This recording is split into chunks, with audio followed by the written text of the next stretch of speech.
Let me take you from cellulose to the forest soil. And just a quick heads up, throughout the slides there will be SDG icons hiding for the specific sustainable development goals I'm touching on. And in the end, you will see the bigger picture of them. And so let's dive right into it. Slow healing soils, long-term recovery of earthworms and soil structure in compacted forest soils. What is hiding behind this title? This presentation is about a paper we recently published in Soil Biology and Biochemistry together with colleagues from Switzerland and Belgium.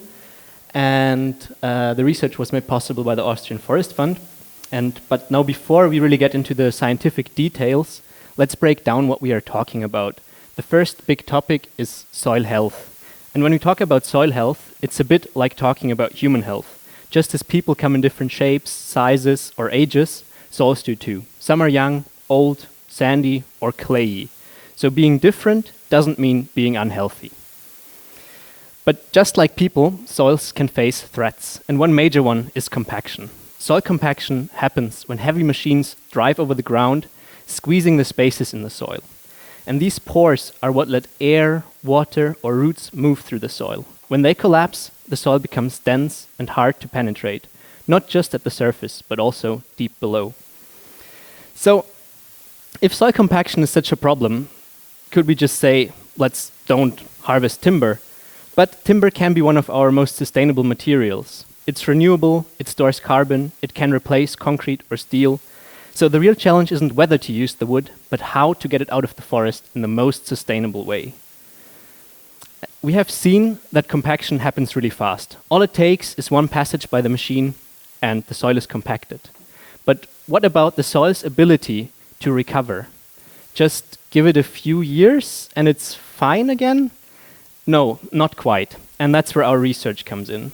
To understand the processes behind the recovery of forest soils, we revisited skid trails that were created during timber harvesting operations 18 years ago, and we compared them to skid trails on the same site that were created just 1 year ago. And of course, we also looked at undisturbed soil as a reference. And this really allowed us to see how biological and physical properties change over time and how deep the recovery really goes. We looked at two key aspects of the recovery, at earthworms and soil structure. To track the biological activity, we sampled earthworms using non-toxic mustard extraction and hand sorting. Then we counted, weighed, and identified the earthworms.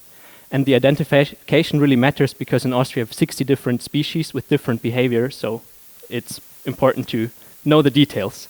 And to study the structure, we took undisturbed soil cores and scanned them with X-rays. It's quite similar to a CT scan you might know from your doctor.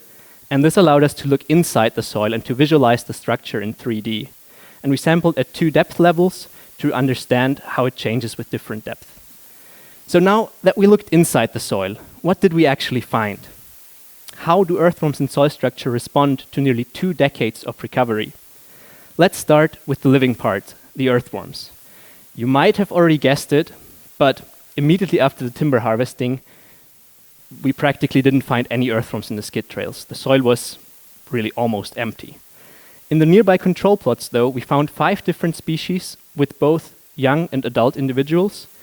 And now the real question is, what about those old skid trails? 18 years later, are they still missing their earthworms?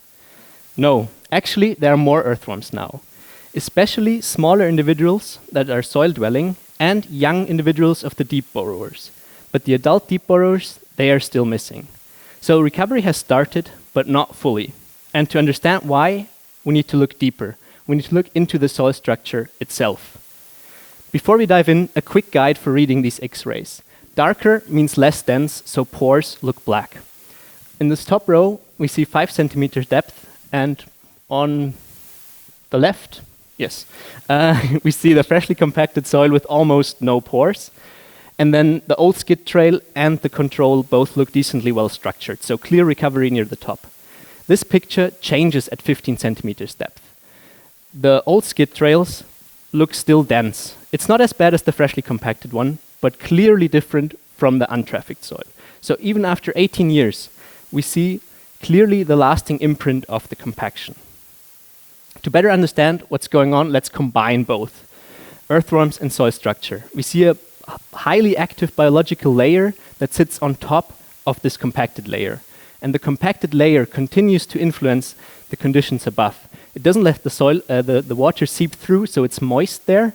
On top of that, the ruts from the driving are indent and they collect the leaves. So it's moist and there's a lot of food for the earthworms. And that's why we find so many there, except for the ones that like to burrow deep, because there's still this hard pan they don't really like to go through because it's difficult, it's hard. And now let's broaden our view. If we look at the whole ecosystem, we see that there are effects on the entire ecosystem. Water runs off instead of soaking in, the habitat changes, the gas exchange shifts, even the soil's greenhouse gas fingerprint changes. So compaction doesn't just shape the soil, it shapes the forest around it. Forests give us a renewable material, timber, that we want for building and for products. But the way we harvest it really leaves long-lasting marks on the soil. So how do we balance both sides? Healthy soils sustain forests. The forests give us the timber we want. And this is really at the heart of this sustainability challenge. The good news is we can reduce the damage. Careful planning, using permanent skid tracks, choosing the right harvesting system, that helps us to reduce the impact. And timing the harvests for drier periods makes a big difference too. So with smart management, compaction becomes a manageable risk. And that's why we have to work together. Science helps us understand the impacts. Foresters and landowners turn that knowledge into action. And together, through cooperation, communication, and innovation, we can have both renewable timber and healthy soils. So we can see we are moving in the right direction, and now we just have to keep going. And with that, I want to thank everyone who contributed to this research, and of course, thank you for listening.